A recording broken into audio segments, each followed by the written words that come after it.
Scooby-Doo, Scooby-Doo, Scooby-Doo. On this episode of the History of the Chorus podcast with Curtis and Josh, we take a look at the band from Nyack, New Jersey, known as Coheed and Cambria. Make sure to follow us on Twitter at IsSurvivedByPro for news and latest episode postings. And make sure to subscribe to the show. Leave us a 5-star review and write us a comment on YouTube or whatever podcast service you're using. And if you'd like to see us do some live streams, leave us a comment or tweet us the keyword stream. Now, without further ado, let's start the show. The devil is in Atlanta. Army surrounded.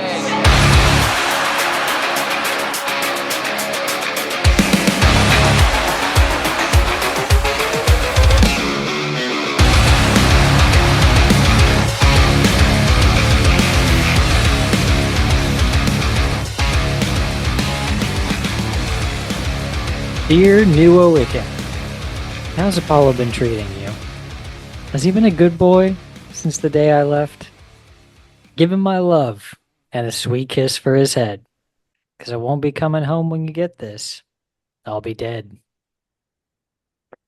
Welcome back to the History of the Chorus podcast, sponsored by the Church of the Seventh Track, where each and every episode we take a look at the history of a band from the core genre. I'm Curtis, and with me, as always, is the leathered skin, look at my view, swimming with the dolphins, beach bum of a co-host, Josh. Josh, we're back. We are back. Yes. Back What's from going on, buddy? Sandals Dragonstone. Oh, Back from jeez. Florida. They Been out finally of found control. him and kicked him out of Sandals Dragonstone. Kicking and screaming, right? No, I Yes. don't want to go. Snagged a dragon on my way out. We flew home. Nice. Cool, man. Yeah, a little vacation time. I just realized this the other day, Josh. We've been putting out some episodes, here and there. Of course, we had the summer of House of the Dragon, Throne of the Dragon podcast. We had our little short episodes from History of the Cores. And then, of course, we did a few more Fire and Blood stuff in August. But we haven't actually recorded a History of the Cores episode since the July 4th weekend. Puts it into perspective. Yeah, it's been a while. Yeah, so let's see if we remember how to do this and hit the buttons here. And yeah, I think we're good. So far we're so good. So far so good. So I think we're all right here. But yeah, we're back at it full time, fully locked and loaded. No more little teeny tiny one-off bands that nobody's ever heard of. Now it's time for big bands that Back to some covering people the have big heard boys. of. Big Back to covering the boys. big boys. Pop. All right. But before we do that, Josh, ow, my nipples. As always, we like to keep things simple to start out every episode. We like to talk about some bands that we listen to throughout the week, or in this case, for the last 2 months. What have you been up to, Josh? What have you been listening to? Well, I was going to talk to you about a band at the beginning of the episode, and then when I started pulling up stuff here to get ready, I was like, oh, yeah, I should probably have something for what I've been listening to, but I decided to go with the band I was already going to talk to you about because after we got back last night, went to go pick up some food and I was listening to this band on the way, and I thought of this album, of all their albums that I could have gone to. Went with this one. I feel like this is it. I don't want to say that it's the hardest hitting, but it might be. And I think it's probably my favorite album by them. If I went purely nostalgia, it might be the one before. But Pause for we've got dramatic effect. got a little history with this band also, so they are Yep. near Yep. near and dear to me. Yep. Yeah. This band, Curtis, I'm sure you remember, Oh, I is remember. Whitechapel. Whitechapel. Um, when do you think you first came across Whitechapel? Uh, okay, hold on. Let me pull up their discography I mean, we were because, really into them, so that, I'm sure oops. that would have been something you heard in my car, or Oh yeah, yeah, yeah. Back in the high because school days, yeah. the Somatic Um, Defilement was yeah, so it'd be their 2007 was be the first one I heard. But to be honest, I think the only two that I heard was um Somatic Defilement and then the one behind you, This Is Exile. This is Exile. okay. See, they Um, did Somatic what? Defilement came out in 2006, and Mhm. they did like a remaster of it. I think that was the Yeah. '07 that you're talking about. Yeah, because I don't recognize the um album artwork. I remember it Okay. being different.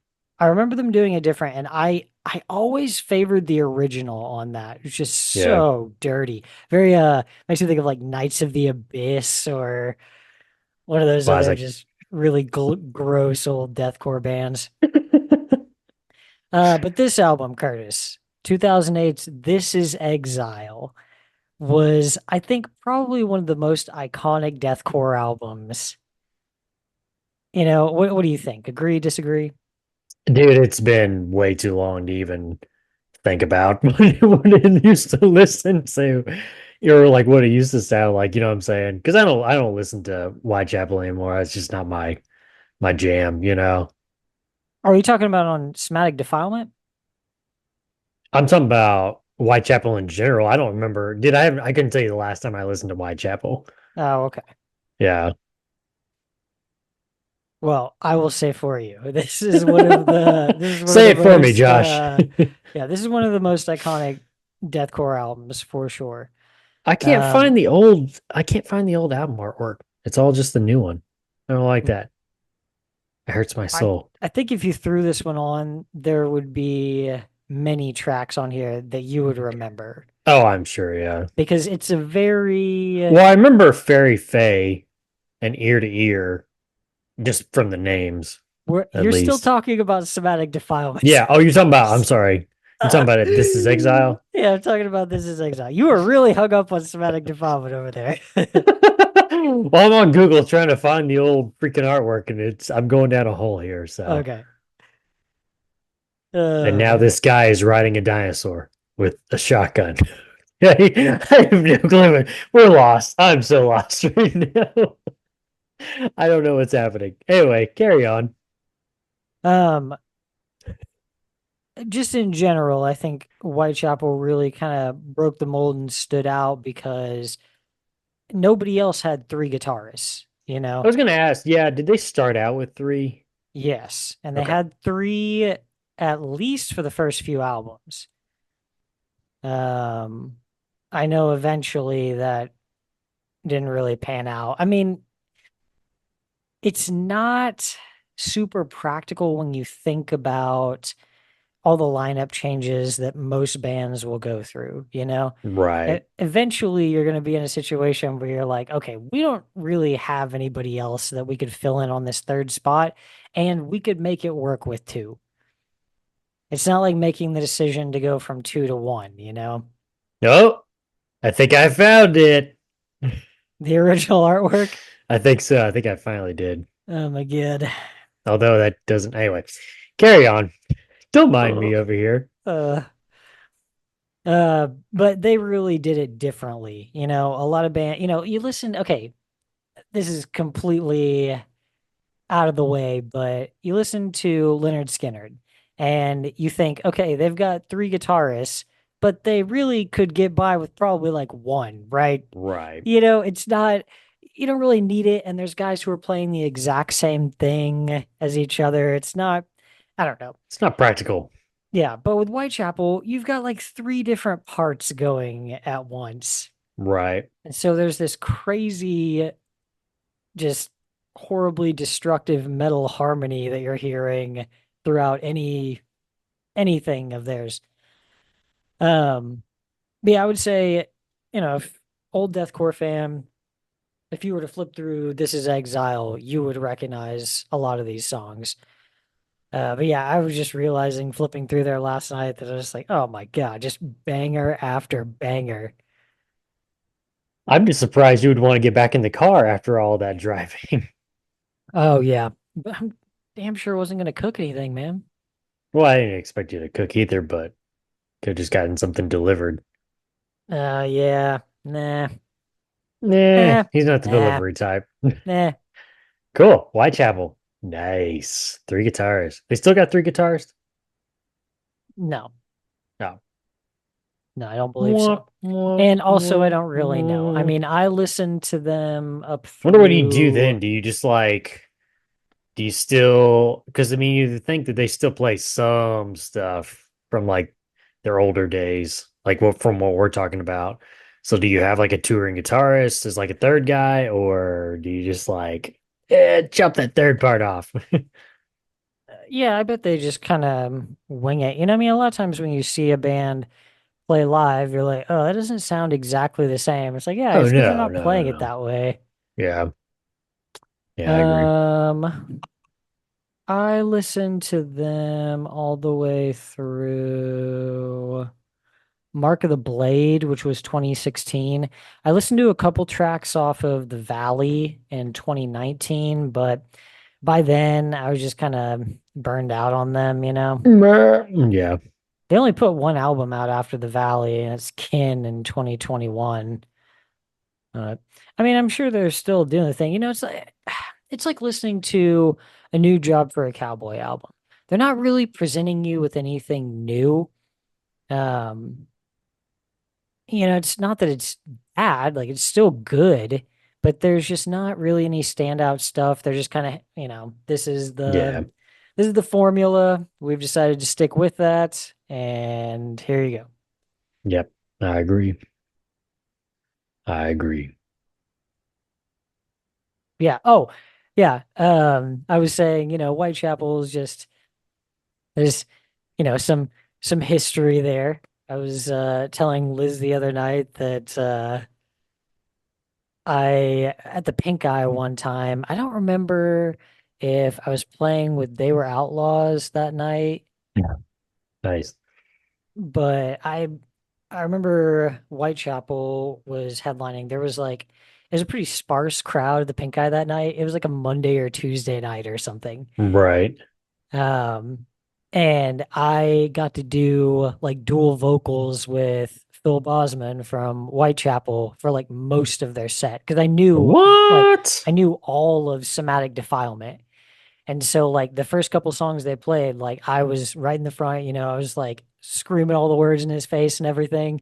And then yeah, by maybe like the third or fourth song, like yeah, he like pulled me up there with him. Get up And so there. yeah, it's fucking sick. And that was, Nice, you know, of dude. course, like 2007, like that was when Right. Whitechapel or 2006, that was when Whitechapel was like nobody. Right. Same thing with like Straight from the Path, you know. Like, yeah, I got to hang out with those guys and they stayed at my place and, you know, but that was when they were absolutely nobody. So, Right.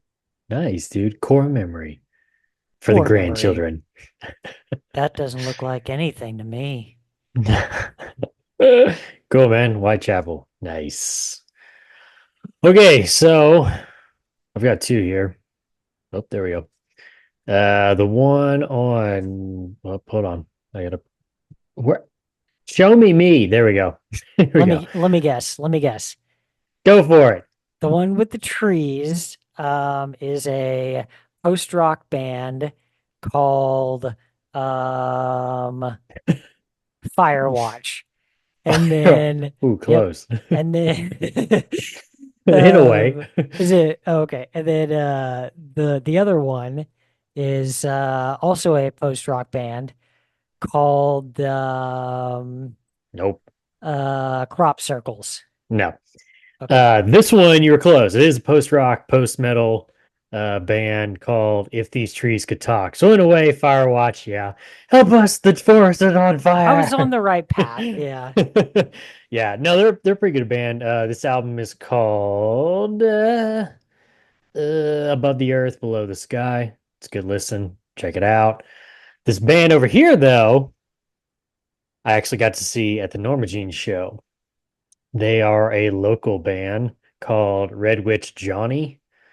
Red And Witch Johnny. Red Witch Johnny. I am Yeah. not familiar with Red Witch Johnny. They're from it's like Stillwell or Tahlequah area. This album's called Tales of the Electric Mistress. I tried looking up somewhere I'd seen where they describe themselves. Oh, here we go. As okay, they describe themselves as filthy, dirty, classic, psychedelic buzz rock. And I do believe all those match it. It's a three-piece band, two guitarists and a drummer. I think the guitarists are brothers. And we actually got to talk to them because we were right up front. So we got to talk to them while they were setting up. Really cool guys. It was pretty good. I mean, me and Eric both enjoyed it. You might check it out, Josh. They're on Spotify. Very guitar driven. There's times where, I mean, it's you can feel like a southernness to it. But there was at times too where it's like vocally, it almost kind of made me think of like some Gaslight Anthem stuff, just because of like his raspy kind of voice. But it was pretty good. I mean, I'm not like, oh my God, this is great, but it's some good stuff to kind of like chill out and listen to sometimes. And they were very good live, energetic, and really in each other's faces the whole time. Okay. So it was pretty fun though. And like I said, really cool guys to talk to and such. But yep. Let me ask you about that because we haven't really had a chance to talk about that.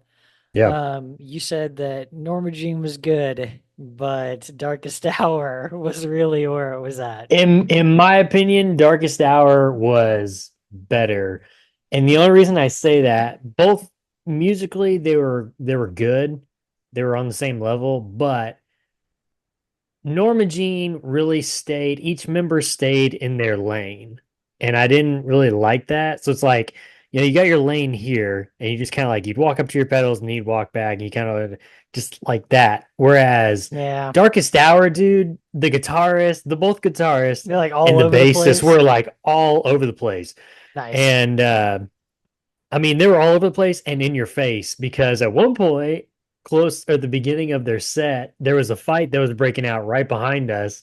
And we just kind of happened to look back to see, you know, what if there was a pit going, what was going on over there. And I noticed two guys were, you know, putting each other in headlocks and fighting, da da da. So we were just kind of watching that for a second. And then the moment I turn around to go look back in the band, one of the guitarists is like, I mean, literally like this close to my face. I was like, oh shoot, bro. Yeah. No, they were awesome, man. I got their one of the guitarists gave me their come on. You almost kissed one of the guitarists from Darkest I Hour. did, man. Yeah, I got their little That's set how list. you got that. That's how I got that, bro. Yeah. You just had to kiss one of the guitarists from Darkest Hour. Sometimes you have to give it up, Josh. You know, sometimes you gotta do things you don't want to do. But oh my God. No, they were awesome. High-fiving, knuckle bumping everybody. They were very energetic and into it, and yeah, they hit so hard. Like I said, Norma Jean was good. It was good, but and the other thing too is like you have to like keep in the back of your mind is like you and I have talked about before of like seeing like a band like Norma Jean. It's been around for so long. It's like I want to go see them, but it kind of sucks because in the back of my mind, it's not that peak. You know, it's lineup not the or same, whatever, dude. know? That's why I couldn't. That's why I couldn't because I was like, oh, that's just Corey Taylor. Yeah. No. Sorry, Corey Putnam. Yeah. And friends. Yeah. Corey Putnam and the Norma Jean band. Yeah. One thing that I wasn't a big fan of with Norma Jean was apparently they're touring with 3 guitarists right now, and I'm not really sure why you need that. And in the back of my mind, all I could think of was, oh no, this is what happened to S.O. Chars before they died. They started adding all these unnecessary guitars and bass, and it was like, if I see another bass up there, I'm gonna lose it. And the other thing, I had to laugh about it. The very beginning of their set, there was a couple of guys out in the crowd that were screaming, "We want 2004 Norma Jean. We want Scoggin." Oh And my God. I looked at Eric and I said, "There's got to be one of these guys at every Norma Jean show because there's somebody out there that just can't let it go, you know." That was like Well, 20 years ago. that's why I was like, dude, it's so far gone. Just like let it go. And why are you even here then? You know? That's But insanity. yeah. Did you have another That's question? insane. Oh, did Darkest Hour play I can't remember the name of the song. Let me hold up the set list for me. Let's check the set list. Would you like me to go through the set list for you Yeah, go instead? through the set list with me. Okay, they start off. This is a good mixture of their discography. Start out with Perpetual Terminal, The Sadist Nation, Condolences, Rapture and Exile, A Paradox with Flies, Demons, Amor Fati, Goddess of War with 1,000 Words, and the finale, Tranquil. Okay. What song were you Convalescence thinking is the of? one I was thinking of. Yeah. Oh, yeah. Oh, man. And when they hit that guitar, dude, it was like, oh, everybody freaked out. Oh, I bet. Yeah. That first song, Perpetual Terminal, it's off their new album that just came out this year. That was actually a really good way to start out the set because it was hitting pretty hard. Oh, their intro was Space Odyssey 2001.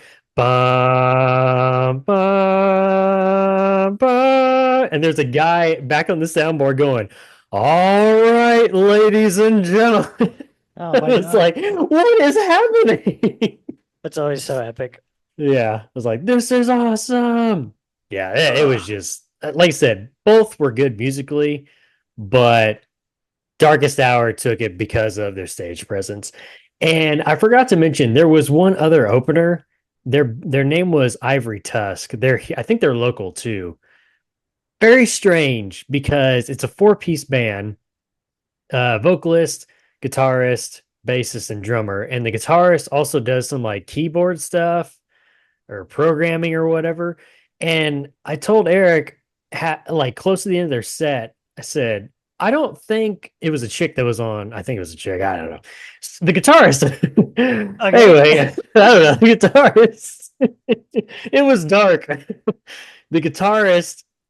I was like, I don't think that they've hit a single note on the guitar. It was very weird. Yeah. So it's like you hit a note and then like you have I don't know what they call them, but like it's like that little thing that you put on like the strings and it gives it some like weird tones or whatever and like ambient stuff. It was more like ambient stuff that they were doing over there. And the bassist was really like the driver of the whole band. It was so weird, dude. It was so weird. But yeah. I mean everybody was into it. It wasn't like terrible, but yeah. Weird. Yeah, Yeah. that's It was always so just odd when different. you see a band that like that's out of place, you know? There's Yeah. always that one band on the lineup there, like, who thought this was a good idea? Yeah, yeah, that one was kind of a miss. Red Witch was better for sure. So at least it got better and better. So anyway, Yeah. Was it enough just those talking four? about that, Josh. Yeah, just those four. Okay. Yep. Yep. Couldn't hear, couldn't speak for a couple of days, but that's okay. It was worth it. Yeah. Alrighty, enough of that, Josh. Let's get down to business. Shall we, Josh? Shall we? We shall. We shall. Alrighty, let us talk about the band known as Coheed and Cambria. Now, before we get into it, this is going to be a 4-part series on Coheed and Cambria. 3 parts are going to be for the history, the discography, and we're going to save the 4th part for the backstory, the Armory War stuff. So we'll probably mention stuff here and there on different albums and such, but we'll save the majority of it for part 4 for sure. So if you're listening, you're like, well, you're not talking about the Armory Wars. Don't worry, it's coming. We're going to talk about the armory. We're going to talk about it. Curtis, the thing you got to know about the Armory Oh, here Wars we go. is that on his deathbed, Deathbed. Aegon the Aegon the Fourth Fourth. legitimized all of his bastards. Yes, yes, he did. And that's why the rebellion started. All right. Coheed and Cambria is categorized in the genre of progressive rock, progressive metal, post-hardcore, alternative rock, and I put a question mark on this one, Josh. I want to see what you think. Emo? Oh yeah. Okay. Okay. Oh yeah. Read just pick a song. Pick a song and read the lyrics. Oh man. And talking of the style of Coheed and Cambria, envious of his father's era of music, frontman Claudio Sanchez has cited influences from such bands. There's a dead battery. He's got a bald spot. And he doesn't know that I'm talking about him right now. But that's okay. You and I know, and that's fine. That's all that matters. So yeah, we're just gonna make fun of Josh while he's got his headphones off for just a little bit here. Look at that. Look at that guy. And Led Zeppelin, Pink Floyd, The Police, Thin Lizzy, and Queen. Bands like The Misfits, Bad Brains, and At the Drive-In have also been brought up when discussing the band's style by various members. But for Sanchez and guitarist Travis Stever, the band Faith No More, specifically their album Angel Dust, quote, showed them the light, while also stating, quote, there are many more songs that we have done through the years that have had a guitar part or vocal melody that I will say, hey, there's that Faith No More influence. Yeah. I would almost like describe to like that, especially with his vocal style. I said it with Gerard Wade on MCR. It's very infectious. It makes you want to sing along, Josh. Do you not agree? Oh yeah. Oh yeah. Oh yeah. Well, No, all right. there's something about Coheed and Cambria that I feel like is just really accessible, you know? And which is weird because I wouldn't call them, a lot of people know about this band, but then there's a lot of people who don't know about this band, you know? Um, Monthly listeners on Spotify, it's like a little over 1 million. So, I mean, they're, you know, but I still feel like they're not a household name. They're not You Taylor know, Swift yet. well, you say even within, the relative genres, you say My Chemical Romance, like even people who don't listen to it, they know who that band is. Right, exactly. Coheed and Cambria, like I can't tell you how many people I mentioned that to that they've never heard of. Really? Oh yeah. They'd never even heard of them. Oh yeah. That's weird, man. That's weird. Maybe it's just a region thing. I don't know. Maybe. Yeah. Originally formed in Nyack, New York in 1995 out of the disbandment of Claudio Sanchez and Travis Stever's project, Toxic Parents. The duo, Toxic Parents. I love that band. From The the makers duo- of Toxic Parents comes There you go. Shabooti. Shabote. The duo would form a new group called Beautiful Loser with Nate Kelly on drums and John Carrillo on bass. Now, at this time, Travis Stever would perform lead vocals while playing guitar, and Claudio Sanchez would provide backing vocals and guitar. It's a little bit of a switch up there for the time. That is until Stever would leave the band over what would be an argument over gas money. What could have been Weak. if it's not so What worried could have about a been couple for bucks beautiful for losers? gas? Thus, the Wow. trio that room. So Wow. petty. Thank God though, Josh, because then we wouldn't have gotten Shabooti, and then we wouldn't have gotten Coheed and Cambria. So That's true. It's true. silver lining. Thank Thus, God that the guy's a trio. selfish prick. There you go. Thus, the trio that remained would rebrand under a new name, Shabooti, which derives from an African tribe chant that means naked prey, taken from the 1965 film, The Naked Prey. Under this name, the band would release 3 EPs, all through Wisteria Records, entitled A Plan to Take Over the World, the Penelope EP, and Delirium Trigger. Yes. Oh, you look like you were going to say something, Josh. No, I mean, I have you listened to those? No. So I was thinking about, next summer this little shameless plug for Throne of the Dragon podcast. Throne of the Dragon podcast season We've got 3. well, we've got Well, Nine of the next Seven summer Kingdoms next we'll be summer. Throne of the Dragon, but we'll be So covering Night of the Seven Kingdoms. right. So we'll have to do a few not as many, but a few short episodes again. So I thought maybe we could do Shibuti as one of those episodes. So Okay. I was gonna yeah. say the bones are there. I know, yeah, I bet say I know that you've listened. Have you listened to all three? Yeah. Okay. I know you were kind of into it for whenever that was. I don't remember. Year I ago? don't remember why we ended up talking about. I think you got stuck on your listening to Coheed and Cambria and bringing it up on your album quilt, Okay. and then you dive into what's this Shabode? Okay. Yeah. So Yeah, the bones are there. you're right.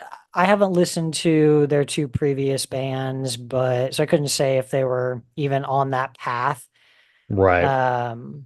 But with Shibuti, it's coming up on You the can tell. heels of Yeah. Second Stage Turbine, you know? Right. And Second Stage Turbine really just feels like okay, they've secured this sound. They were cultivating it through those three little EPs, and this is what they've come up with, and this is what they'll be building on for the next several albums. Correct. Yep. Yep. Yep. Yep. This is also So kind of where the story starts to form is second stage. right, exactly. Yeah, so you've got Toxic Parents, you got Beautiful Loser, you got Shibuti. Now, Josh, you may be thinking to yourself, well, that's all well and good, Curtis. But where the heck does Coheed and Cambria come into the picture? I'm here for Coheed and Cambria. I'm not here for Beautiful Losers and Toxic Parents. I'm here for Coheed, right? Yeah, at what Right. level does Shibuti evolve into Coheed? Well, I'm glad you asked, Josh. With Shibuti picking up steam behind their three releases, as Josh mentioned, Claudio Sanchez would begin to toy around with a new project, one with a concept storyline entitled The Bag Online Adventures of Coheed and Cambria. Originating from several songs off of Shibuti's third release, Delirium Trigger, Sanchez would start to write his first series of science fiction comic book stories, later coming up with the new name, The Armory Wars. Uh, Oh, it was decided at this time to once again change their name for good, as the group would land on the name Coheed and Cambria, which would derive from two protagonists in the Armory Wars story. Along with the new name came a new logo, Josh. One fans would come to know the band by the keywork. Explain to me, Josh, like I'm a 3-year-old. What is the keywork? What is this logo? the What am I looking keyword. at? I don't remember exactly what the keyword is, man. Like I know the symbol and everything, but I can't remember if it's supposed to be the symbol for Heaven's Fence, if it's supposed to be the symbol I think it for I think it is, isn't it? I don't remember. I think it is, if I remember correctly. It could be. It might also be.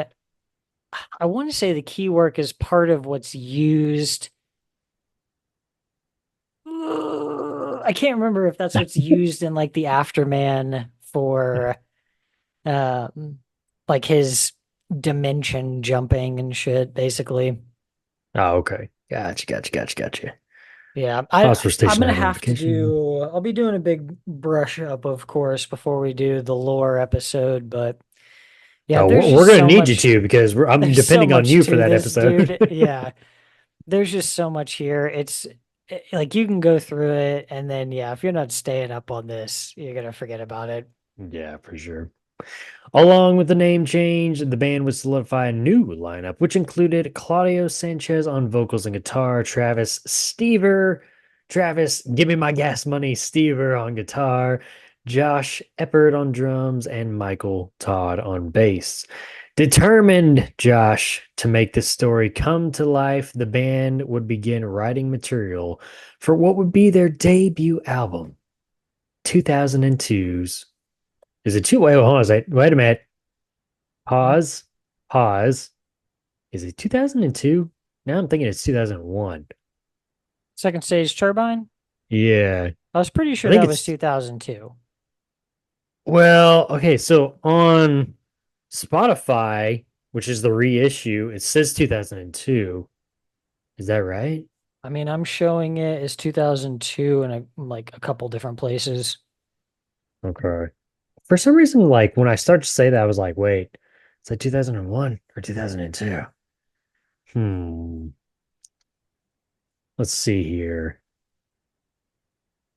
Okay. Yeah, yeah. Okay. Still says 2002. Okay. Okay. 2002's second stage turbine blade from Equal Vision and Defiance Records, produced by Michael Birnbaum, who has worked on most Coheed albums, as well as Claudio Sanchez's side project, The Prize Fighter Inferno, and Chris Bittner. This is the first installment in the Armory Wars saga, and it would be re-released in 2005 with bonus tracks. Thompson Gerhardt of SputnikMusic.com wrote in his review of the debut album, quote, while Coheed are admittedly not too far off from Shabooti, especially on Delirium Trigger, there are some noticeable differences. Primarily, while Shabooti tend to explore the downbeat, angst-ridden side of rock that seems to resurface further into Coheed's catalog in Keeping Secrets of Silent Earth 3 and Good Apollo I'm Burning Star 4, Volume 1, From Fear Through the Eyes of Madness, the Coheed of Second Stage are persistently upbeat in terms of musicality, even vocally, despite lyrics depicting heartbreak, rape, murder, and suicide. Production on Second Stage is also markedly improved since the days of Shabooti and perhaps marks the band's signing with Equal Vision. That's not to say that the album has a crystal clear production. On the contrary, it's gritty and somewhat raw at points, but somehow it adds to the character of the record. This is an album with an undertone of distorted riffs, layered with bright lead melodies, surrounded by high-pitched and emotional singing, all while riding the currents of the audible and fluid rhythm section. A smoother production would result in an album that felt much less emotional and much more cold. Dialing down the production just that notch adds the bit of space for the music to build a connection to the listener and further allows the vocals to take a commanding presence on the album. The consistent upbeat tone of the album creates a poppy sound that could all too easily be abused by any of the pop rockers of the day. And in a way, Claudio's voice takes advantage of this, using his high range to play upon the listener's expectations and twisting them with screams, harmonies, and emotional cries that take the listener on an emotional journey, which, in the hands of any other singer, might leave the listener feeling unfulfilled. Oddball lyrics such as paper cut my heart in half and discard the evidence, and assure me your metronome's left arm stick shift was set on the right words in your ear dot the album and add to its charm. They also add to its sense of independence and, when employed in tandem with Claudio's unique voice, help make the album the inventive masterpiece that it is by tugging the listener the extra mile along the musical journey. It is worth noting that Second Stage is technically a concept album, but with lyrics as quirky and jarring as I need mayo, it'll be nearly impossible for the casual listener to mine out any story without consulting the companion comics series. For example, 33 is just on the license plate of Patrick's car, while Hearshot Kid is a nickname given to an alien. If you pull that out of these songs, you may need to consult a psychiatrist. Gerhard goes on to compliment not just the vocals, but the music as a whole, saying, quote, it's truly worth noting that while the vocals and leads take the prize for being mostly instantly noticeable on the album, the rhythm section really keeps the album and sets an incredibly stable ground for Stever and Sanchez to flourish on. The active bass work of Michael Todd creates a rapid flow of energy not usually heard on the bass line that adds an extra dimension to the album. Many of Todd's grooves fall on his own shoulders and plod away at the extra dimension overtly, while others work as subtle variations of the tones set by the rhythm guitar, but provide enough air between the two that it constantly stands out, especially due to its prominence in the mix. He finishes the review by stating, quotes, all in all, this brand of subtlety is what makes Second Stage Turbine Blade the prog rock classic that it has turned out to be. The album showcases Coheed and Cambria's technical strengths without flaunting them, asserts itself without being overbearing, and varies enough to stay interesting, but never deviates far enough to lose the listener's attention. Perhaps most importantly, however, it stays fun and enjoyable throughout while still managing to remain intelligent, intriguing, and fresh. Songs on this album include Second Stage Turbine, Time Consumer, Devil in Jersey City, Everything Evil, Delirium Trigger, Earshot Kid Disaster, 33, June Song Provision, Never Ender, God, Sin Conspirator, and a hidden track, Iro Hot. Josh, the debut. It has come. Second Stage Turbine. What did you think? I don't think Second Stage is my favorite Coheed album. Probably not. Yeah, for me, it'd be more of a toss-up of the next couple. But Second Stage, that was like my first introduction to Coheed. Oh, okay. Nice. And just hearing like a couple tracks off this, I mean, oh man, like who's this band? I think, we went with the lyrics from June Song Provision, June Song, Herdshot Kid Disaster, I think Delirium. Yeah, Delirium triggers on this one. Devil in Jersey City. And there's, I'm a big fan of the music, like big fan of the overall music, the guitars, the drums, the bass, everything's working together so perfectly. Big fan of the vocals, but I'm also big fan of the story, and this is kind of where it all starts. We start laying the groundwork, and it hits the ground running. A lot of really brutal things happen from song after song after song, and it all leads to, the end of this album. Claudio, who ends up being our main character. It kind of feels more like Coheed is our main character through this album. And it slowly shifts to, Claudio is going to be our main character. So, yeah, it all just kind of builds to leaving Claudio alone in the aftermath of everything that happens in this album, and kind of sets him off on a different path for what's going to be a pretty brutal next two albums. So, do you agree that with what the reviewer was saying, that, I mean, if just like reading the lyrics without really any knowledge, that do you really need the comic series to be the companion to understand what's going on in the songs? To really understand, I think, because there's so many obscure references. I mean, let's even go back. I asked you, do you know who Nuo Ikin or Apollo is? In the well, heck, why is he talking? Beginning? Why does he say he needs mayo? What is that about, Josh? Mayo. I don't know. Apparently there's some lyrics on here. I don't remember that, but the reviewer says there's some lyrics on here that says, quote, I need mayo. I don't know. What's that about? Yeah, I feel like he's always... Where does that fit in Army Wars? He's always referring to some kind of obscure thing that, like, if you wanted to really enjoy a lot of their lyrics, especially in the first two albums, it would help, to know some of that stuff. And I think you and I have talked about before, like, kind of that like mysterious, kind of vague lyrics that get your mind thinking about it is nice. But there is a time where it's like you got to be careful not to go too far over the edge. Just be like, what is this guy saying right now? I have no clue what all this is, man. Right. I feel like they have that a pretty Like the good Beatles on blend. LSD or something. Feel like they have a pretty good blend, like we've talked about with Oh Sleeper, Hmm.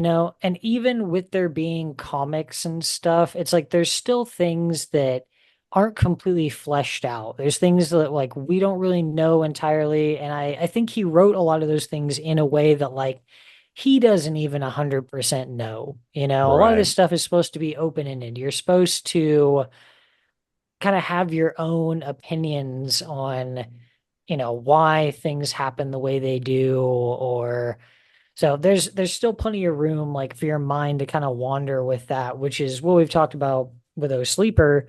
That's the right amount because you don't want it to be so specific.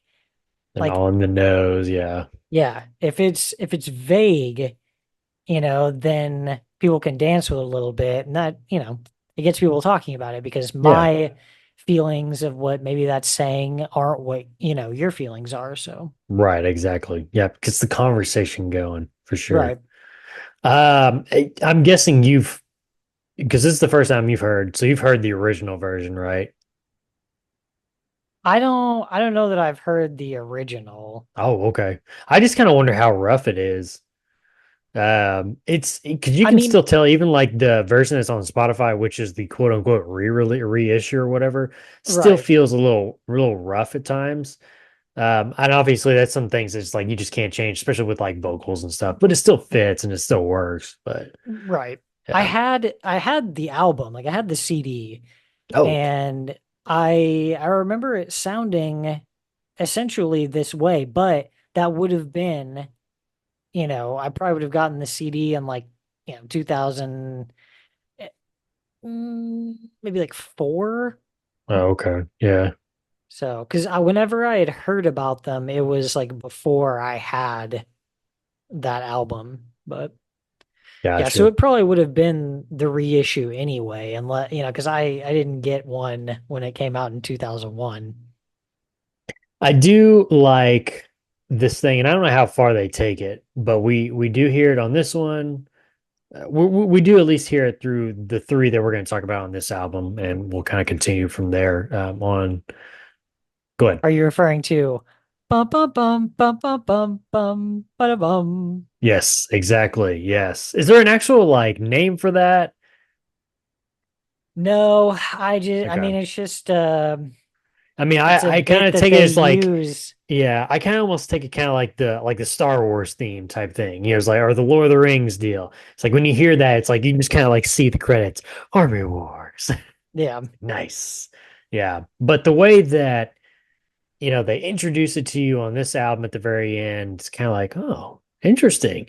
And then you hear it on the next one. And then you hear it at the Well, beginning of the third one. It's they give like, it to you at the oh, shoot. they give it to you Yeah, at the go. beginning of this one. I think they end with it too, but it's Second Stage Turbine Blade is Do the are intro they? track, and it's Is like it? I can't remember. a music box version of it. Like it's very, how in the Harry Potter movies, like each intro is different, and when it starts playing the theme music, and the first one, the second one, it's like pretty No, no, no, no, no, no, no, no. upbeat. Yeah, but no, it's not. The one that's the part that's on second stage turbine Mhm. is that dun dun dun dun dun dun dun dun Yeah, dun that's what dun I'm talking dun about. dun. Oh, I'm talking about the so God Send Conspirator at the very end, the Mhm. little hidden track part. That's the it's the piano part is like dun dun dun dun dun Oh, dun dun. That's what I'm talking about. yeah, that one always feels more like, and I know it's at the beginning of It's at the beginning of uh In Keeping Secrets Silent, but it's also yeah, at the end of it too. And then it's at the very beginning with the strings on Good Apollo, the first one. yeah. This But one to me always feels more like the finisher, the other one feels really, more okay. like if I was picturing it like a movie, I would Yeah. hear the other one at the beginning and I would hear that one at the end of the movie. Okay. Trying to think what other songs is it used? The one that you're talking about, because I can't think of it off the top of my head. in later albums. The one I was talking about? Yeah, the one that you're talking about from Second Stage Turbine, the song. That one gets used at the beginning of Silent Earth. On the Ring and Return, it's after the phone call, like after she picks up and says hello. No, that's the no, that's the part that I'm talking about. That's the one that I'm talking about off of the end of God Sin Conspirator. Oh, okay. Yeah. Yeah, I keep getting them mixed up now. Yeah. Because the one that you're doing is bum bum bum dun dun dun dun dun dun dun dun dun dun dun dun dun dun. Yeah. So I'm trying to figure I can't think of it off the top of my head. I know there's more out there throughout the discography, but I can't think of it off the top of my head. But Yeah, to be continued on that. TBA. All right. Yeah, that is 2002's debut of Coheed and Cambria, the Second Stage Turbine Blade. Yeah. After release of their debut album, the band would see time on the 2002 Vans Warped Tour, while also touring alongside such bands as Slipknot, Breaking, Pangea, Linkin Park, and The Used. It wouldn't take long, Josh, for the band to return to the studio to work on and soon after release their sophomore album, 2003's In Keeping Secrets of Silent Earth 3. Produced by Michael Burnham and Chris Bittner again, this album peaked at number 52 on the Billboard 200, eventually becoming certified gold after selling over 500,000 copies. Continuing on in the Armory Wars saga, it was described by Entertainment Weekly, because we all desire to know what Entertainment Weekly says about bands that we like, as being one of the top 5 key albums in the new prog genre. Kyle from metalreviews.com wrote in his review of the album, quote, Keeping Secrets of Silent Earth 3 is Coheed and Cambria's second album and the third part of the Coheed and Cambria saga. They're doing the Star Wars thing and releasing the first part and the story last. You don't need to be familiar with the Coheed and Cambria graphic novels to understand the lyrics. Ooh, a difference. Okay, nice. As they're rather nonsensical anyway, but the emotion behind Claudio Sanchez's high-pitched voice and the music itself is powerful enough that the lyrics don't have to make sense. The music is so powerful and catchy that if you can get into the sound and learn to tolerate Claudio's voice, you'll be singing along the whole way. From the cry of "Man, your own jackhammer" in the title track to the crooning of "Would it really matter if you were to count the days left in your hands?" Would it really matter? Yes, exactly. In the Lights and the Glass. The entire album is as catchy as The Flu and a million times more enjoyable. Yes, to the right person, that is. For some people, Coheed and Cambria is a downright painful band to listen to, and it's all because of Claudio Sanchez. But though his voice is high-pitched and maybe a bit whiny and perhaps a little bitchy on the band's debut, it's really quite powerful and impressive if you can learn to like it. The music here is leaps and bounds over what was heard on the band's first album, The Second Stage Turbine Blade, and features improvements in all aspects of the music, production, talent, instrumentation, lyrics, you name it. This time around, the band incorporates more blues, classic rock, and metal influence into their music, and the end result is wonderful. Tracks like The Valorium, Camper One, Faint of Hearts, with its bluesy, Santana-esque Latin rock vibe, and The Crowing, with its static power chord riffing and metal influenced midsection, show real maturity and variety in the band's sound. It's amazing how much the band has regressed between just 2 albums, and Coheed and Cambria is made up of very talented musicians that always play to the best of their ability. The bass doesn't follow the rhythm guitar, but rather a line all its own. The drum patterns are complex and unpredictable. The vocals effortlessly soar from note to note, and the lead guitar is intricate and all over the place, weaving itself through all the other instruments. All this combines into a sound that's radio friendly, but at the same time, original enough to appeal to a much wider audience. Though this is probably the most diverse of all Coheed and Cambria's albums, it shares a common theme with all their other releases. This album is a journey. Like everything Coheed and Cambria does, in Keeping Secrets of Silent Earth 3 is packed with emotion and songs that are completely different from one another. That's one thing I believe Coheed and Cambria prides himself on. They never make the same song more than once. Over the course of the album, the music goes through several different tones, from happy, A Favorite House Atlantic, to angry, The Valorium Camper 3, Al the Killer, to sad, The Light in the Glass, though the lyrics are all very dark throughout and talk about killing, suicide, and even racism. It's all a part of the story, folks. This is not the band's view. Just look up the lyrics for either of the last two Valorium Camper songs or Three Evils Embodied in Love and Shadow, and you'll see what I mean. The musicianship, the songwriting, and the lyrics are, by themselves, nothing special. It's the way that they all combine and flow so well that makes In Keeping Secrets of Silent Earth 3 a truly enjoyable listening experience, and makes Coheed and Cambria one of the most impressive modern prog rock bands around. This album is a great place to start for anyone looking to get into Coheed and Cambria, and is highly recommended for all fans of prog rock or just rock in general. This is a very, very fun album, and even people who aren't fans of this style of music should give this a listen. That's how it all started out for me. Songs on this album include The Ring in Return, and Keeping Secrets of Silent Earth 3, Cuts Marked in the March of Men, Three Evils Embodied in Love and Shadow, The Crowing, Blood, Red Summer, The Camper, Valorium 1, Faint of Hearts, Valorium 2, Back End of Future or Forever, Valorium 3, Al the Killer, A Favorite House Atlantic, The Light in the Glass, and the final track 2123 with a hidden track as well. Josh, I had a Oh, question. baby. I've already forgotten. Oh, okay. Is this your recommended starting spot? Or do you go ahead and say, no, go ahead and start with second stage turbine? I would say this is probably the most accessible point. When I know that Good Apollo was like probably their most popular album, Mm, but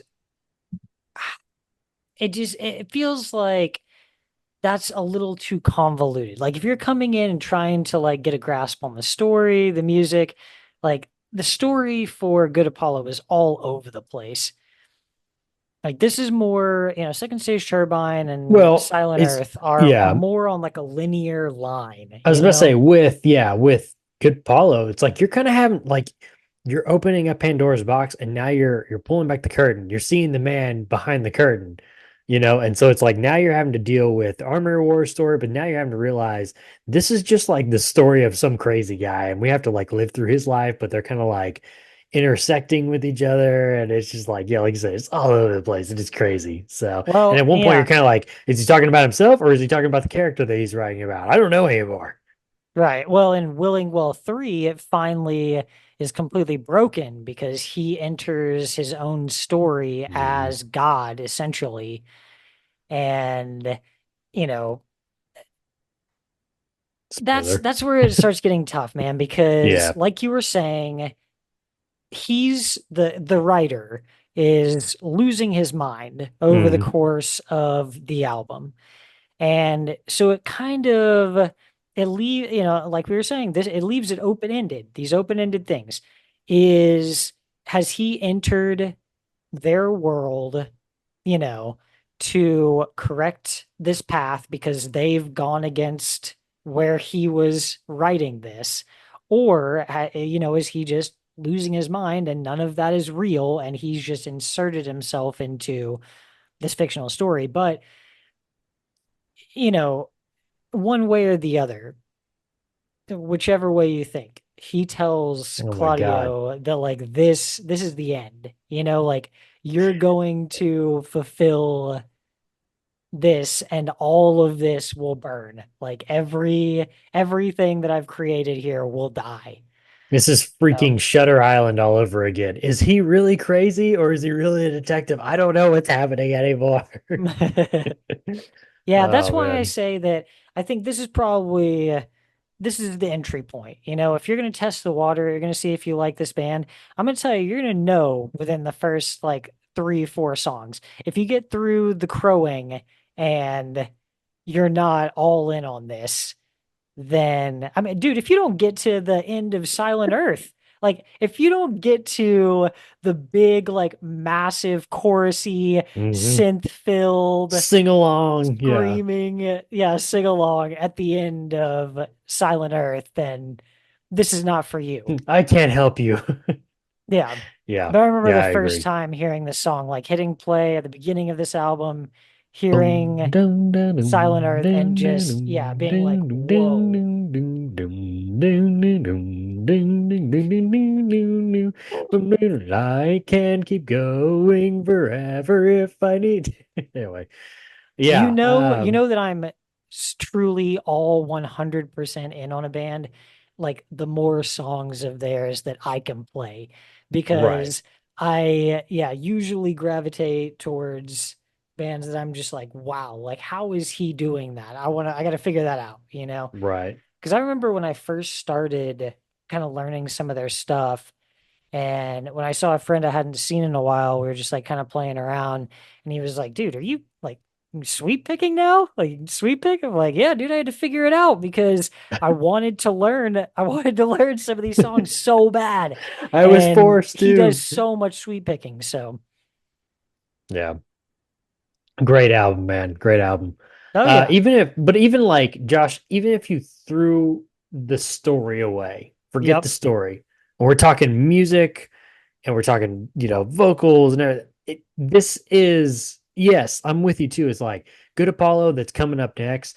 You get signed to a bigger label, you get more marketing and everything like that. You get more exposure. Yes, and it's a great album too. But dude, this one just hits so hard from song after song after song after song, and those songs get stuck in your head that you're just like singing them all day long.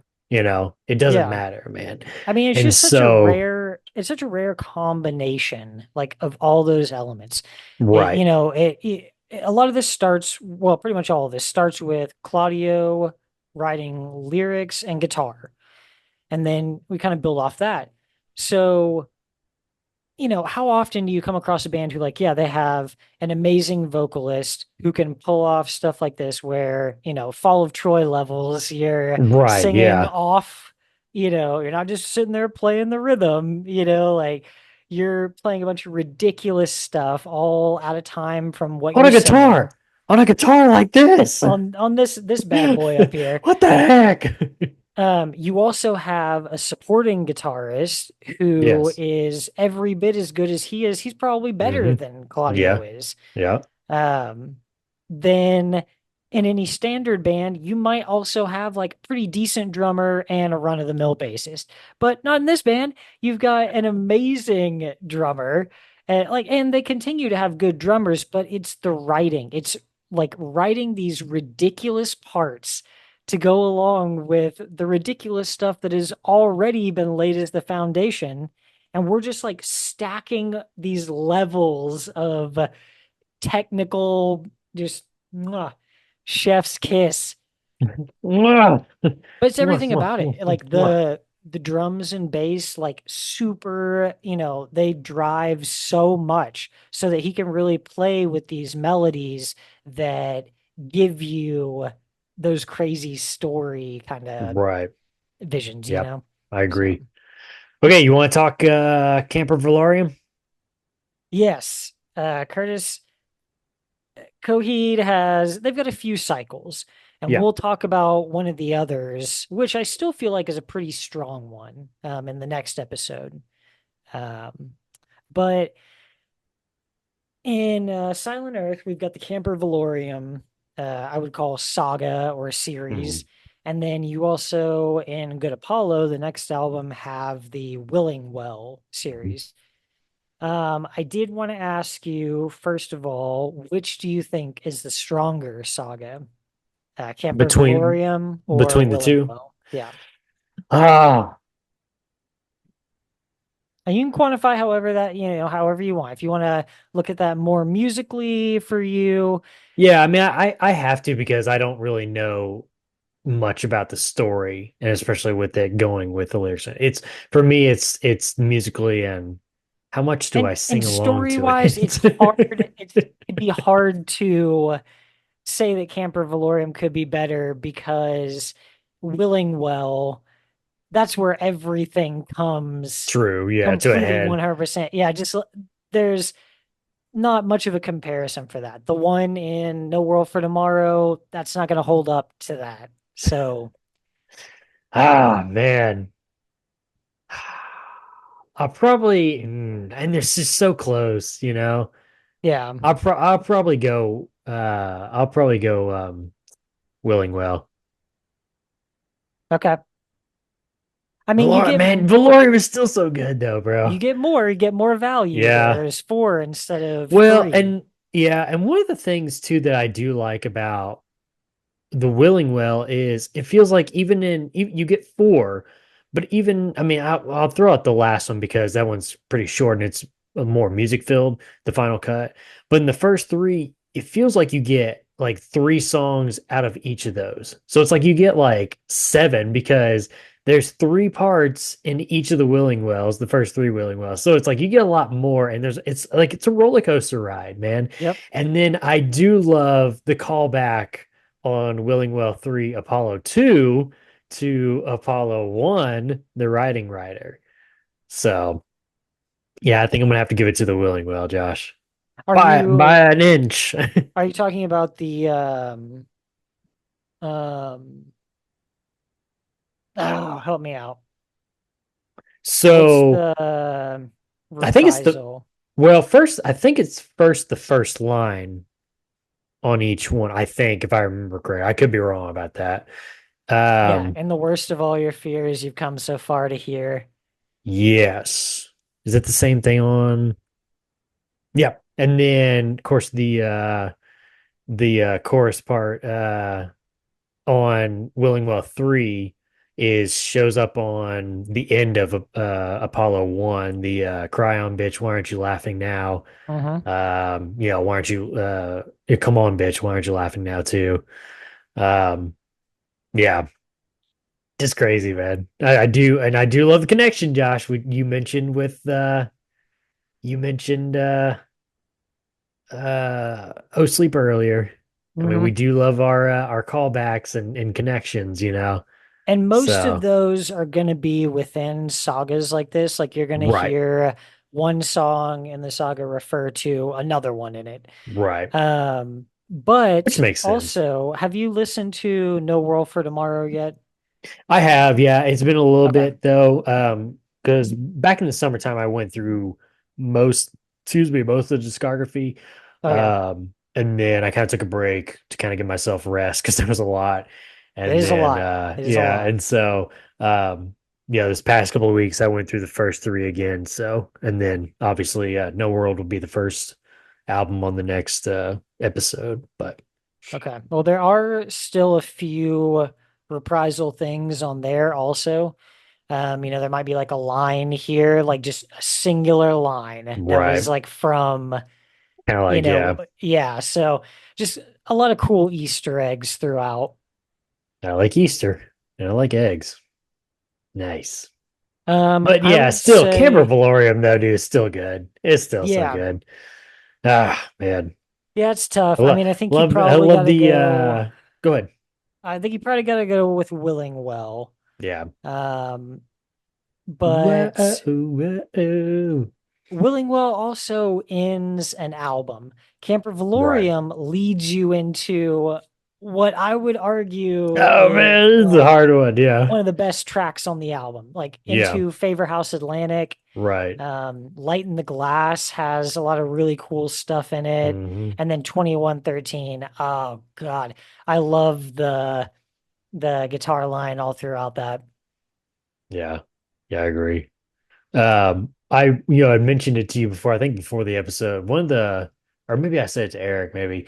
One of the things that I do like about some of the things they kind of throw out there is things like you get in Camper Valorium 1 with the Cuckoo. You get stuff like that. You get is it I think it's Devil in Jersey City. The very beginning when he says Shubuti, in the little Shibuti. crazy yeah, exactly. Yeah. Even on the next album when they start keeping the blade and he's got I think it's his niece that's in the background making all Hmm. those animal noises, that really threw me off the first time I heard it. I was like, what the Yep. And then it's yeah. at the end of the album too, Yes, yeah. um, where it's saying, I love you. I love Yes. Well, then, you. not even that. I mean, go into the hidden track that's on that album where it's like the hoedown Oh, I love thing. It was that. like, I what love is, the what is hoedown. happening? Love it. So, yes, Yeah, it that's a real good almost time. right. I listened to it and I think these guys are enjoying what they're doing and they're getting to be themselves, you know, and not just like, oh, straighten up the tie, man. We got to go into this thing and be serious about this. We got to be professionals. You They're forgot doing it on their to own terms, you forgot one of my favorites Which one? from the crowing. Oh, yeah, The what is it? like in Yeah, there you go. Yeah. the What's it? they're using like a talk box for that too. He Yeah, is doesn't it he doesn't in the recording, but they did when I have seen live stuff. oh heck, even at like the end of Three Evils with that like alien monster high pitched Oh squeal, it's like, yeah. oh god. Yeah. So good stuff, man. Good stuff. Alrighty, that is 2003's. Before we get over to the last one, Yeah, go for I it. want to ask you, what do these album covers do for you? Oh, I love my favorite is definitely In Keeping Secrets. I don't know, there's Okay. something about let me tell you something, Josh. There's something about space Oh and yeah? the sky, That that final just like frontier? that final frontier, Josh, that's just like it's so cool, you know. But I mean, I will say too, a good Apollo is iconic, even if it is just the Roman numerals. It's iconic, For you sure. know, because I think most people would say their first exposure to Coheed and Cambria was probably Welcome Home. That was mine off of the Okay. radio, So I associate Coheed and Cambria more with that album artwork just because that was the first thing I had seen from them. But even Second Stage Turbine is pretty interesting with the like dragonfly on the front of it. I mean, I don't know if there's supposed to be like some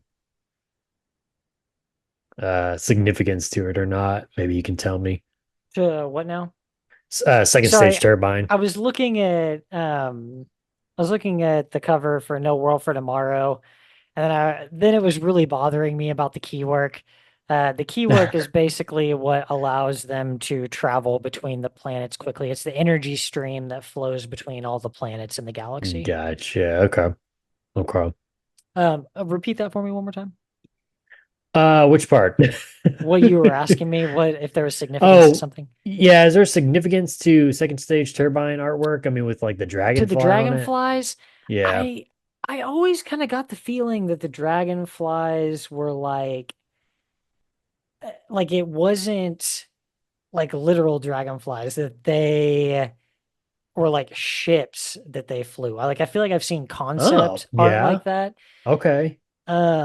But also too, I do know in this one, I feel like there are some, or in Second Stage Turbine Blade, there are some dragonfly references. And I don't know if it had to do with like where they were living, like where they were from. Um, but I do know that they pop up. I don't know if that was like the symbol of something. Yeah. Okay. What's out of those three, which one's your favorite? Album cover. Yeah.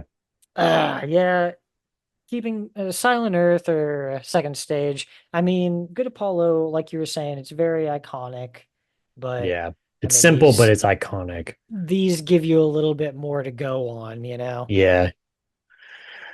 Gotta say, I do love the sound of a rocket ship too, Josh. So little takeoff. So that helps too, Yeah, you know. yeah, yeah. But yeah, and I will say too, this is my favorite album of the three. It probably gonna be my favorite Coheed and Cambria album also. Um I would I haven't heard the last couple, but I assume that I probably won't say that they're gonna be my favorite. Um But yeah, that chorus on "And Keeping Secrets of Silent Earth 3, how do you not like that? How do you not sing along to that, dude? I mean, just like you can just like feel the battle there, you know? Oh yeah. So yeah, it's so good. So good, man. All right, that is oh no, final thing. Almost forgot to say this. I saw this, I found this in some of the notes on the album. And I'm guessing that it's referencing to the choir at the end of choir. It's not really a choir, but like the group vocals at the end of Light and Glass, the Pray for Us All part. Yep. Apparently it's three people that I don't even know if this is like a real thing or not, but they were credited as Uncle Burmese Dirty Foot Choir.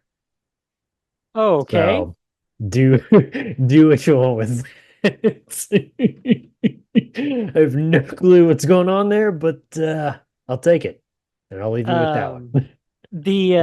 okay, so in Year of the Black Rainbow, Yeah, when we go a backwards. character called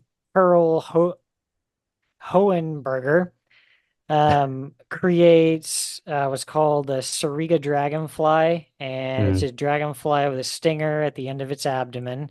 This mm, dragonfly is the inspiration for her husband Leonard to insert the monster virus into two of his IRO robot creations, Coheed Kilgannon and Cambria Kilgannon.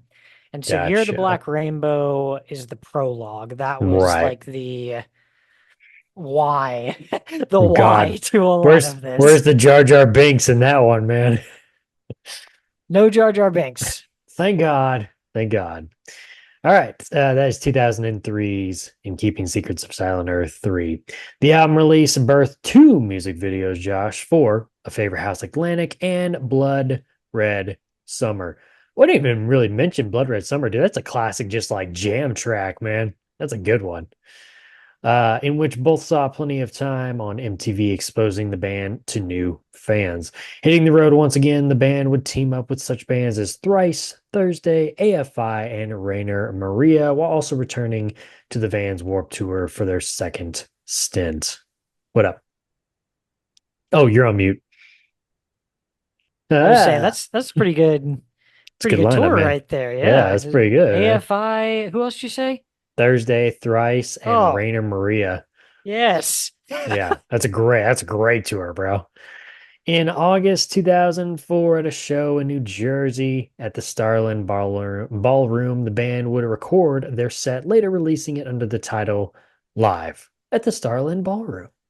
The success from their sophomore album saw the band catch the eye of Columbia Records, sealing the deal on a brand new contract for the group. After the news of a new label contract, the band would immediately get started writing and recording their next album, 2005's Good Apollo. I'm Burning, Star 4, Volume 1, From Fear Through the Eyes of Madness. Produced, once again, by Michael Birnbaum and Chris Bittner. This is the last album for Josh Eppard on drums until his return in 2011. Channing Freedom of SputnikMusic.com wrote in his review of the album, quote, "This third installment of the Armory Wars series sees the band taking their music in a decidedly darker direction, which is evident in both the overall mood and atmosphere of the album as well as the lyrics. While both previous albums had their fair share of dark songs and a somewhat dark atmosphere, due in no small part to the violent lyrics, Good Apollo really showcases frontman Claudio Sanchez's knack for writing songs that very accurately convey moods and emotions.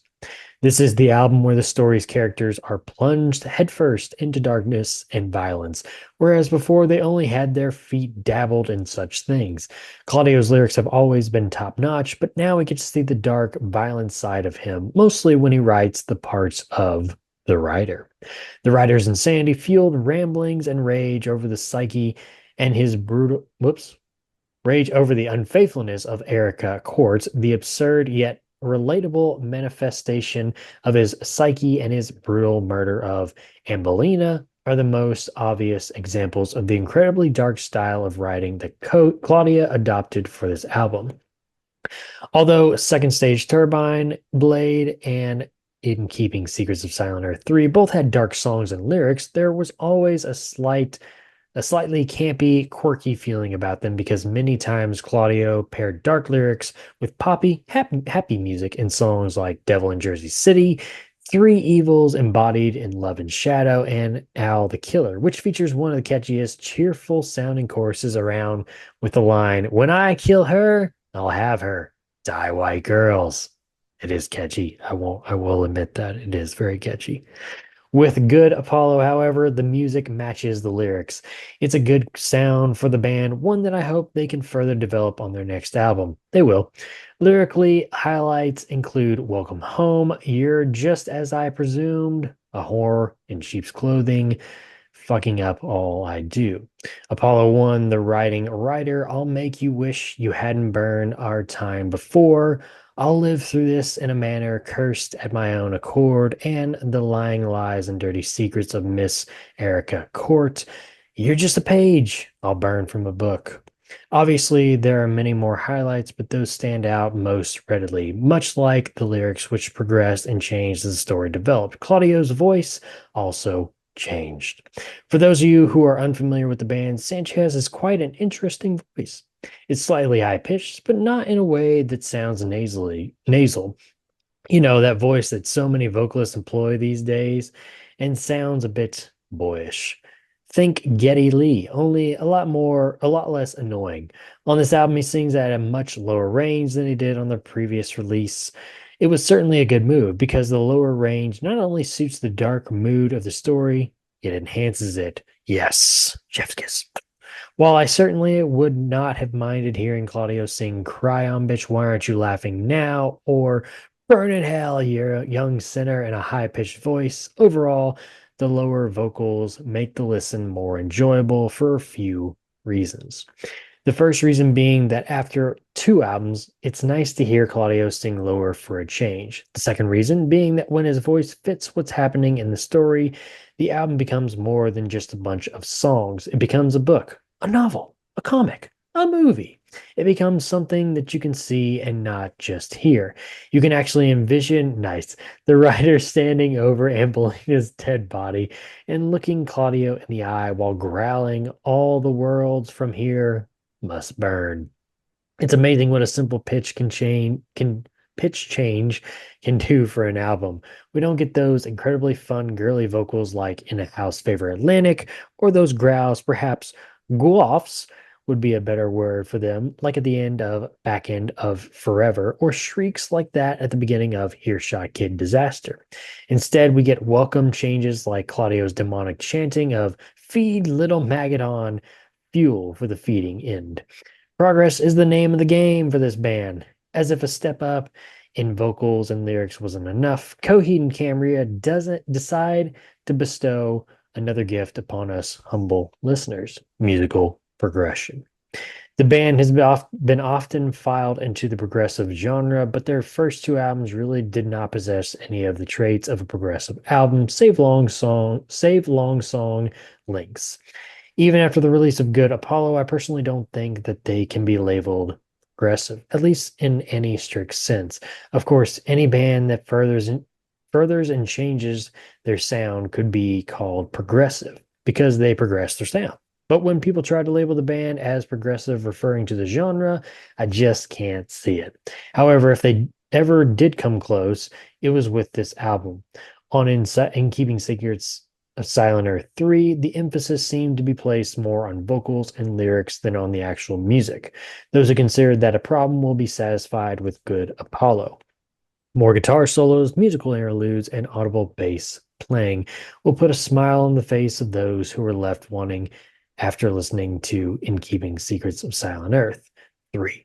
Claudio and Travis's incredibly cool trade-off guitar solo in Welcome Home opened up the band to a whole new fan base, and those who chose to delve deeper soon discovered that trade-off guitar solos aren't all this band has to offer. Catchy riffs, skillful acoustic guitars, fingerpicking, and some of those snatches of noise moments that progressive fans seem to love so much. It's just a shame that drummer Josh Eppard couldn't keep up with the progression of the rest of the band. I must confess that Good Apollo, while it is not my favorite Coheed album, contains the crowning achievements of the band's career. Welcome Home is definitely one of Claudio's shining moments, both lyrically and vocally. Deftly dropping emotional and violent lyrics like "Now get in the ground." The guitar solo chanting and the violins at the end make for a truly epic song. The band has always written great pop songs such as A Favorite House Atlantic and Blood Red Summer, but The Suffering tops them all. It's catchy, it's fun, and by God, the band employs one of the best uses of background vocals I've ever heard. Ugh. Then you have the songs that could almost be called the unsung heroes of Coheed songs, although they were probably passed off as filler by some, and I'll admit that I thought that too at first. Crossing the Frame, Mother May I, The Lying Lies and Dirty Secrets of Miss Erica Court, and Once Upon Your Dead Body are all fantastic songs in their own rights, and while they don't offer too much musically, they each are great lyrically and vocally. Not to mention, they represent pivotal parts of the story. Just when you think you've heard it all, you reach the end of the album. The 4 songs that sum up the entire career of the band, the 4 Willing Well tracks. All the musical, lyrical, and vocal ground that the band has covered is all summed up in these 4 songs. They're certainly the band's darkest songs and the ones that could best be filled into the progressive genre. Each over 7 minutes long, each having at least a little ambience, and each interesting and unique in their own way. Just listen and you'll see what I'm talking about. After a bit of silence, the album ends with a bit of Grandpa's guitars. That's for all of you Metalocalypse fans. Good Apollo is a fantastic album. It is an immensely enjoyable and satisfying listen. Some might think a 15-track album to be a tedious listen, but there's so much to hear and so much to take in that you'll be captivated. Songs on this album include Keeping the Blade, Always and Never, Welcome Home, 10 Speed of God's Blood and Burial, Crossing the Frame, Apollo 1, The Riding Rider, Once Upon Your Dead Body, not mine, yours. Wake Up, The Suffering, The Lying Lies and Dirty Secrets of Miss Erica Court, Mother May I, and the 4 Willing Well tracks, Fuel for the Feeding End, From Fear Through the Eyes of Madness, Apollo 2, The Telling Truth, and the finale, The Final Cut. Josh, I'm just going to say something real quick. Obviously, again, we mentioned it with Welcome Home. I feel like most people probably got introduced to Coheed through Welcome Home because of its, exposure on radio and so on and so forth. But I was thinking about it after listening to it for the millionth time in my lifetime this week while listening through the whole album. I thought when they were writing that song, not just like him, just like by himself, but like when he brought all his stuff to the group and they all start writing, Josh starts doing his drums and the bass and da da da. That had to be such a fun experience because the beginning of that song, dude, is just so sick, which is kind of like that marching beat, Which Willing Well are you talking about? No, I'm talking about Welcome Home. Oh, Welcome Home. Okay. Yeah. Yeah. Yeah. And just like in that moment of just like thinking, we have something here. I mean, like this could be like a hit. 139 million listens hit. Yeah. So, but anyway, we're not here for just Welcome Home, Josh. We're here for the whole album. So what did you think of their third album, Good Apollo, I'm Burning Star 4, Um, I'll From say the that Welcome Fear? Home. Oh Yeah, it's God. amended. Yeah, go ahead. Um, Welcome Home did used to be one of my favorite tracks on the album. I Yeah, would say it is less so now. it just gets Um, overplayed at a point, you know. yeah, for Still a sure. good one. Willing Well Cycle, that's where It's a it's at for me on this jam. album. There's a Yeah. lot of great songs. The Suffering, Mhm. um, used to love seeing that music video come on. Yeah. Um, oh, I was gonna tell you, Apollo 1 is what's referenced in Willing Well 3. Yeah, Those are that's the what I two. said. Oh, okay. I couldn't remember if we got there, if we were still trying to figure out if it was from No, one of the that's other Willing that's Wells. no, So that's what I was saying okay, was yeah, I couldn't Apollo remember if we 1 got is there. featured in Willing Well 3, Apollo 2, to tell the Right. truth. Yeah. Um, yeah, I mean, what can I say about these three? Like they're just, What could be said? yeah, they're an overall win for me. Um, I agreed with a lot of stuff in the article. He does follow um kind of the mood a little bit more with his vocal Vocal change. stuff. Yes. So that's it's kind of a welcome change, you know. And this is Yeah. a change in the story. Like up until this point, it's like from the point that Claudio realizes that he is the crowing, like that he's The chosen one. He's basically the Neo. end all here. Yeah. Yeah. Once he realizes that, then it's a pretty like quick roll. All of a sudden, we're in Good Apollo and we're dealing with the other side of things where it's um, the writer and kind of his, you know, issues and how that's bleeding into the story. Um, we come in with the Willing Well, and now we're like fucking final assault on Heaven's Right. Fence, or at least so they think.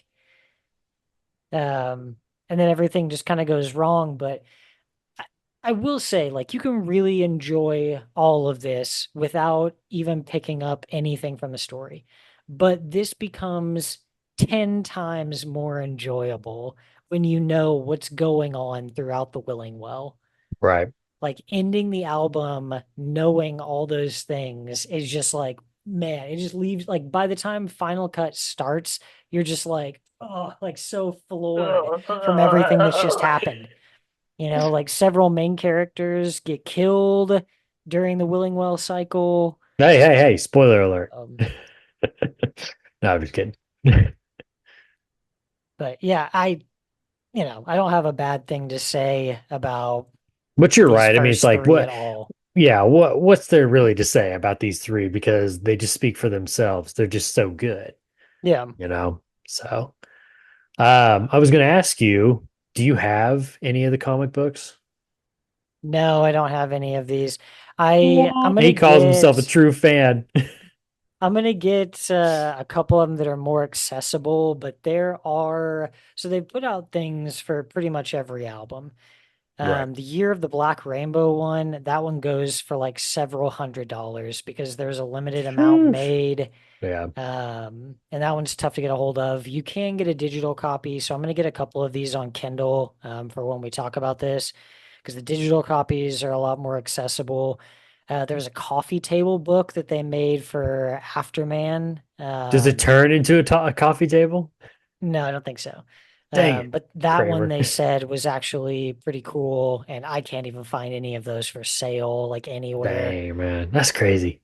But you can also get I think they've linked a bunch of stuff for it, like a PDF and the fence on Reddit. So I wonder why, like, you would think that, yeah, I don't know. I mean, I just don't understand why it's like so limited.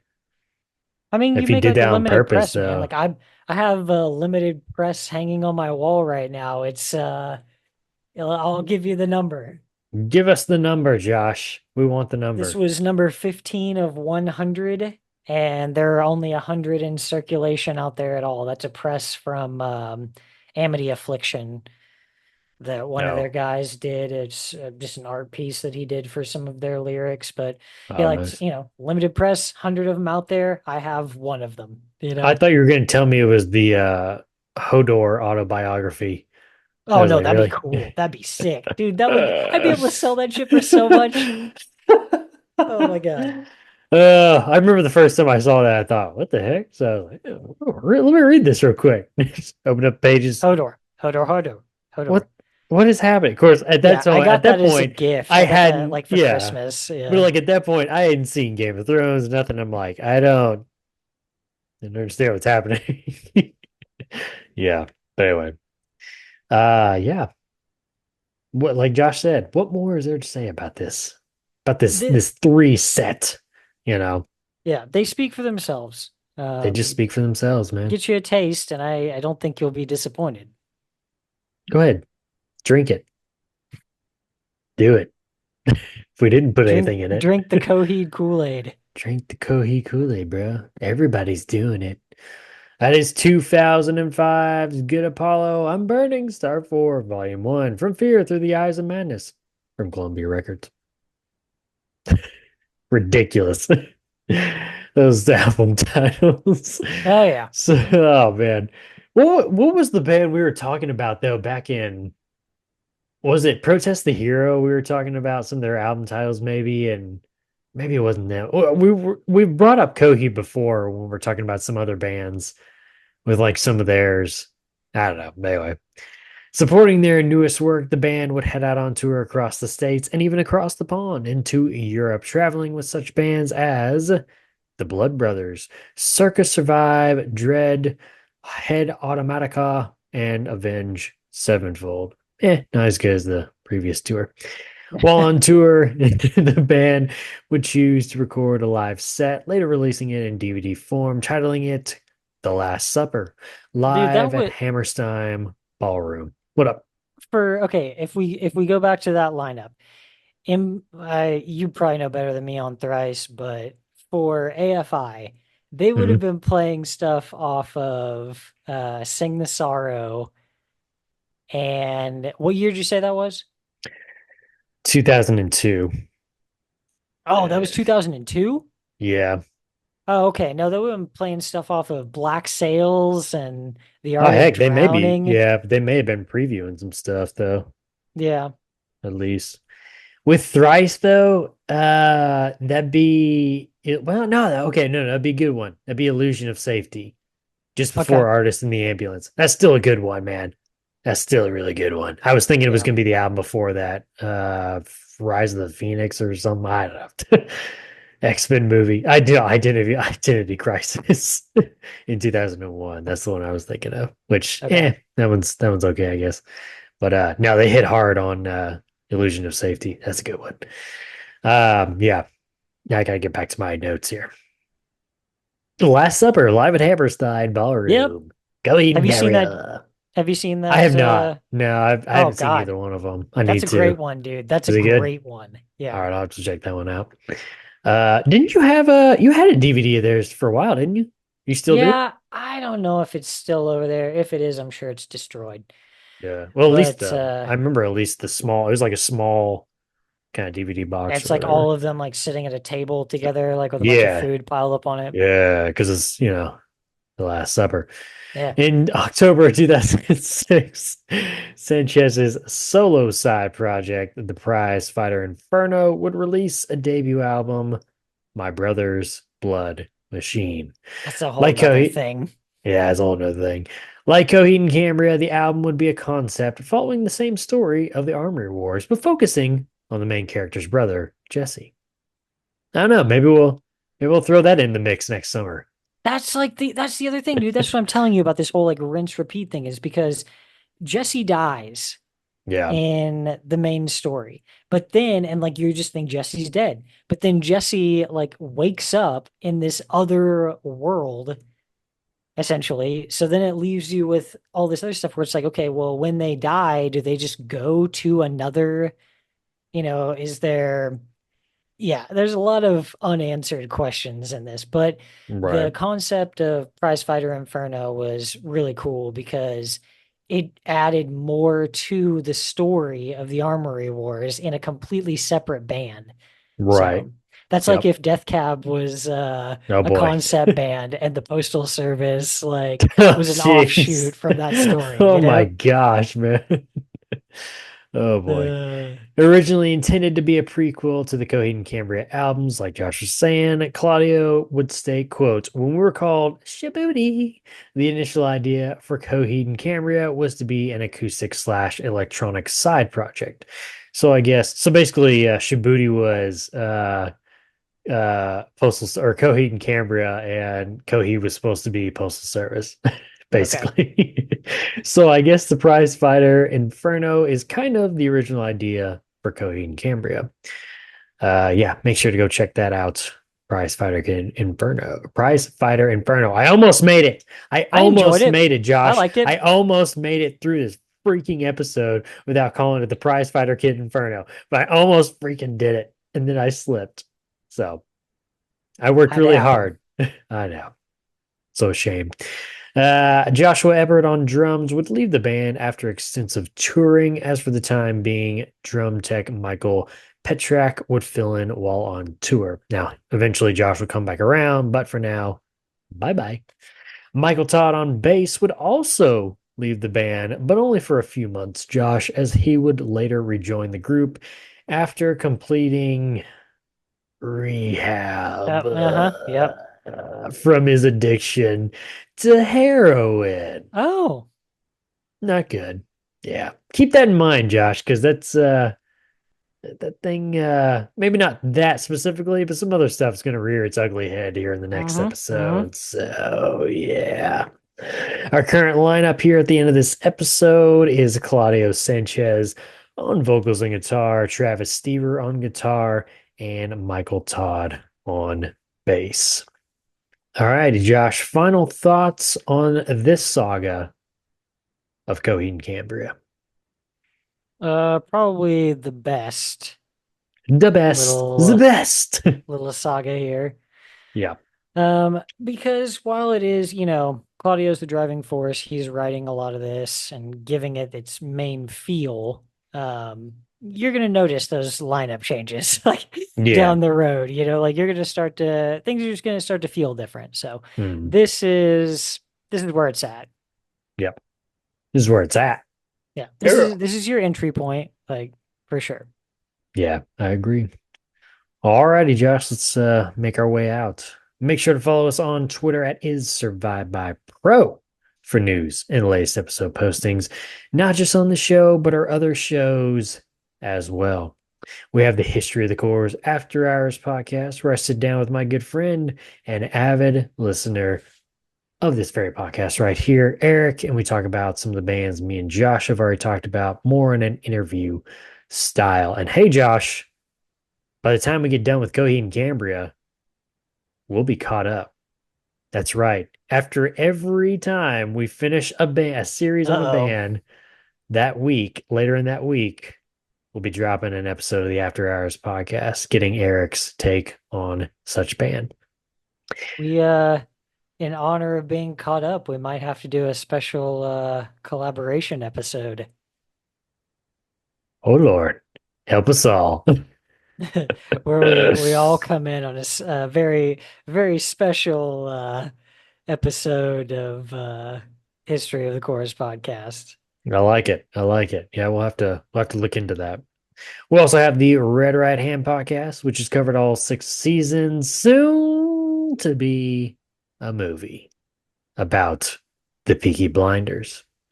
And we also have the Throne of the Dragon podcast, which has covered season 1, and now season 2, eventually season 3 of HBO's House of the Dragon, and next summer, season 1 of HBO's A Night of the Seven Kingdoms. And Pretty very much just soon, your home for Westeros. we're just your all Westeros things home. Westeros. We're there. We're there. Yeah, we got some special episodes coming up here in the off season, while we wait for that season 1 to release next summer. Some character profiles, Josh. Ooh. Ooh. And what's the book again called? Is it Dunk and Egg series? Is that what it's called? So it is, yeah. I mean, yes and I can never, yes, but I Um, can never remember what it's actually called. Okay, Night of the Seven Kingdoms. Okay. yeah, Night of the Seven Kingdoms is going to be the name of the show. This is the combined 3 Dunk and Egg novellas. The Right. first is going to be The Hedge Knight. Right. So Yes. So that we'll will be going through the that. the first bit, the first 6 episodes or whatever. Yeah, we'll be going through that at the beginning of 2025. That we're a little bit closer to the actual start of season 1 of Night of the Seven Kingdoms, so we can be fresh, we can be ready, we're good to go. Also, while you're on Twitter, make sure to follow my co-host at Joshua Lynn Gary. Make sure to leave us a 5-star review and write us a comment on whatever podcast service you're using. And if you want to listen to us and see Josh play Claudio's 12-string guitar, just head on over to our YouTube page. Just search is Survive by Productions, and then I'll have every episode from all of our shows. Subscribe to the channel, thumbs up the video. Tickle that beard. Alrighty, until the next episode, part 2 of 4. We'll be 50% of the way through of Coheed and Cambria. We'll see ya.